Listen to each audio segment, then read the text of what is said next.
Sonic was the last movie I saw before the entire world went on lockdown in 2020, and boy was it an experience. I saw it once with my grandma, she really liked it. This was our favorite scene. Think about how cool this would be to do. I want to do that. I want to do that. And then I saw it with my dad, and he really liked it. And he took me to Home Depot afterward, and we ate sawdust. That was also a 10 out of 10. Overall, it was a very fun movie, and that's saying a lot because the come up for this movie was a trip. Either they really did approve of this design, or it was really just a good marketing scheme. I mean, Hollywood has done worse. Also, Chris Pratt was gonna be in this movie. What? Nevertheless, the first movie was still a surprise for everybody. It was definitely not a masterpiece, and in my opinion, a lot of the first half feels really cheesy and forced. And I didn't really care for any of the human characters, but on the other hand, this movie kinda embraces the cheese. Like, they just go full out. Sonic flosses 2 times in the movie. The character designs, the opening scene. I feel like this is the first video game movie done right. There was also Detective Pikachu, which I actually really liked, but like, everybody forgot about it, so I guess this one wins. Why do I feel like my voice is getting higher? This entire intro, I sound 10. I also want to add that, like, I was never, like, a big Sonic gamer fan. There are 2 types of people. People who can play video games for hours, and people who play a video game for 10 minutes and then get bored.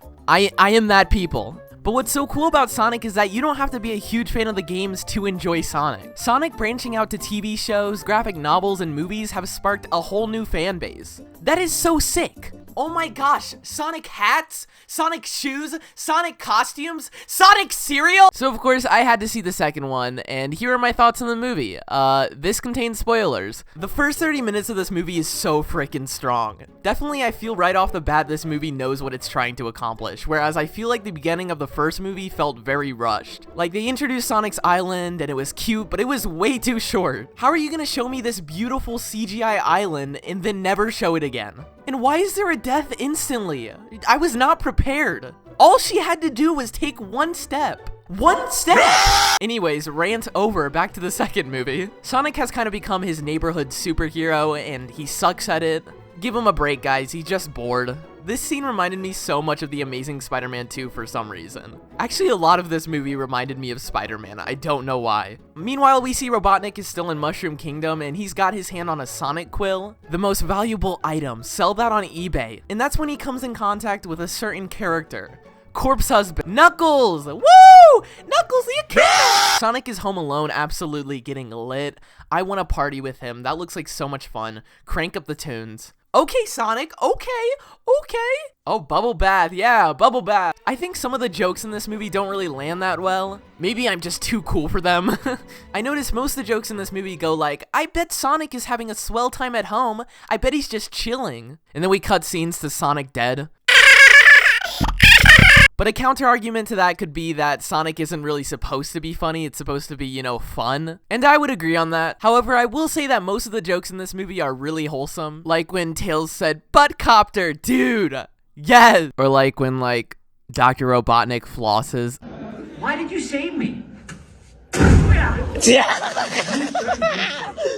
thoughts I have so far is, oh my gosh, Sonic's crib looks so comfy. Who designed this, and can they design my room? My room is looking horrible. And I'm really into Sonic's new, more updated look. I didn't really notice much of a change, but they definitely made him more cartoony, which I enjoy. I still feel there could be a few changes. Starters, I would make his head a little smaller. I don't know, there's something weird about his proportions. But like, anything is better than this. Somebody just sent me this design on Discord. Please tell me this wasn't real. That looks like the freaking Avatar movie. And in this movie, they made Sonic look so much cooler in every action scene. This movie is really pushing the barriers of live action. Like, look at this scenery. Oh my gosh. I really hope they go full out with the music aspect in the next movie. The Kid Cudi song is really good, but you know what would be more nostalgic? Maybe having more Sonic music. Like, Sonic has been known for having amazing instrumental soundtracks, and I feel like the music for this movie is just kind of an afterthought when it could be really a huge part of it. I saw some YouTubers say that this movie should have been more directed towards the original game's fans, and I'm just like, what? You know Sonic's like a huge pop culture character, right? They would be missing out on a huge audience if they tried to make this specifically for original OG fans. So why not make this movie for not only fans but new fans and new kids? This movie keeps a good balance to pleasing everybody. It has a few references, but it doesn't make it too hard for you to understand the story. I was so afraid they were gonna introduce like really old lore and I was gonna be so confused. But no, they kept the main concept very simple yet still entertaining. There was a huge dance scene with like a Bruno Mars song playing. I don't know if I was confused in the theater or incredibly pumped. Video game movie. Bruno Mars song. I'm finally back in a theater. Is this 2016? The randomness of this movie is top tier, 10 out of 10. It's why I enjoyed this scene in the first movie so much because its sole purpose is to be fun. I don't know why, but the drowning scene was so perfect. Wait, no, that makes me come off crazy. No. Okay, hear me out. I am a sucker for anything water related in movies. I don't know why. There's something so tense about it. I felt anxiety for Sonic. Amazing scene, 10 out of 10. I'm glad Sonic didn't die. I have one major problem with this movie though. I feel like this movie tries desperately to spotlight some of the human characters, and that gives them a lot less time to focus on characters that genuinely could be interesting to the story. The wedding scene was just too long. As soon as Sonic and Tails interrupted it and got captured, that's when the whole wedding scene should have been over. It should have immediately jumped to Sonic or Knuckles or maybe Tails. Even them still being captured could have been a longer scene. They literally just break out in 5 seconds. You are wasting my time, movie. I want to like you. These scenes were still entertaining, but they could have been in any other movie, not Sonic. It just felt like unneeded filler. And I don't even think filler's a bad thing. The first half of this movie is literally focused on filler. But that filler works because it's focused on Sonic, the main character. None of these humans are the main character. I don't care for them.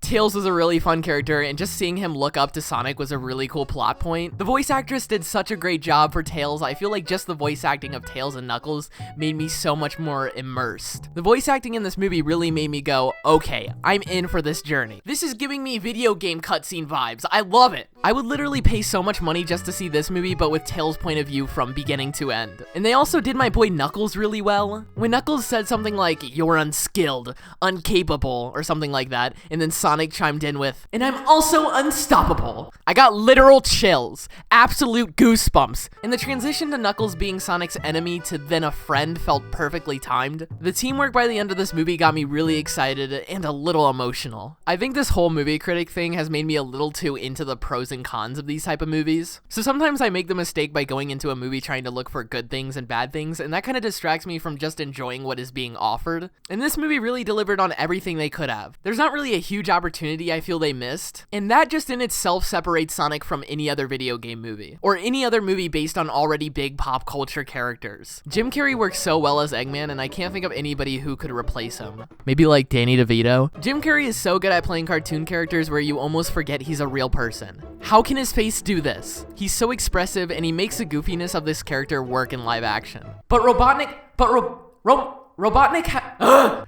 having Knuckles by his side throughout the beginning kind of worked to make him seen as more dangerous. Sonic seeing somebody similar to him but stronger definitely added a lot of tension. I won't get too much into the ending because that's something for you to be surprised with. I want to leave some conversation open. I don't know, give me your thoughts on the ending. It wrapped up really well. There's a little character announce at the end that all the kids and adults in the theater went nuts for. So I'm excited for the third one, and I'm really proud that this movie is already doing really well. So yeah, I think these movies have saved video game movies. Good job, Blue Hedgehog. And if you like Sonic, subscribe, like, and I don't know, floss. I love flossing.